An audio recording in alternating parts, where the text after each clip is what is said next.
Hello, this is Joe Pryor, the virtual real estate team in Oklahoma, and we represent Oklahoma City and Tulsa for investors all over the United States and all over the world.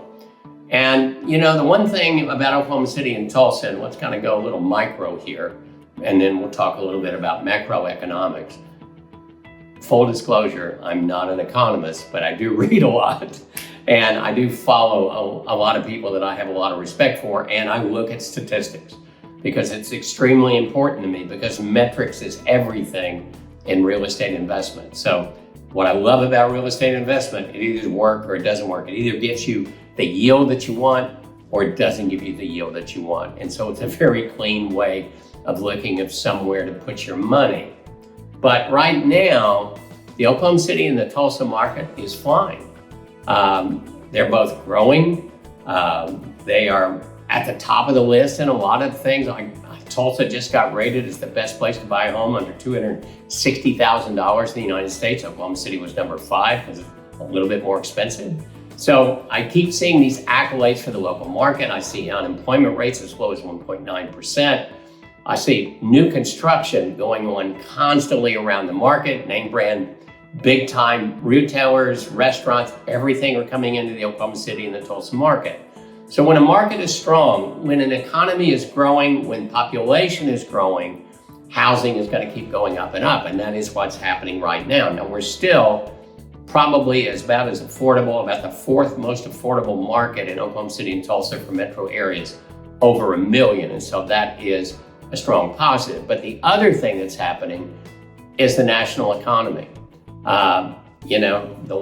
Everything keeps coming out where wages are going up, where job reports that they're double what was anticipated. At the same time, because the economy is hot right now, inflation is going up a little bit from what they thought it would get down to. So they thought, well, we're at 3%, but then maybe it's 3.7.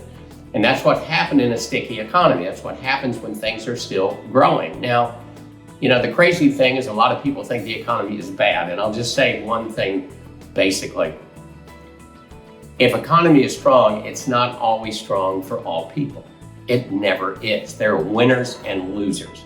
For instance, right now, 2 things are happening for people with a lot of money. Number 1, they're buying a lot of real estate. And number 2, they're high interest rates in their savings accounts, for God's sake. So that's great if you got a lot of money, but if you don't, it's a whole nother story. Inflation, if you're wealthy, can be your friend.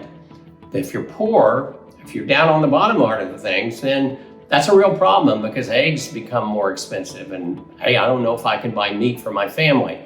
And so it's an unequal economy at all times. And I wish it was different, but it isn't. So what I'm dealing with is people that are economically solvent, are economically strong. But the thing that you've got to understand right now is housing prices are not going to disappear. There is no bubble. They are going to keep going up in cities like Oklahoma City and Tulsa that are growing because there's a housing need. They're not building enough houses, new construction, not even near enough. And you have a finite amount of existing houses. That's what the economy does. But what it means is right now, what I'm suggesting to people is buy now before the prices go up, stick with these higher rates for the next year to 2 years, then you refinance. And I think that's the best way to go about it. I don't see this economy going down. Every economist that predicted a recession last year are now saying, I don't see a recession. That's how things have changed.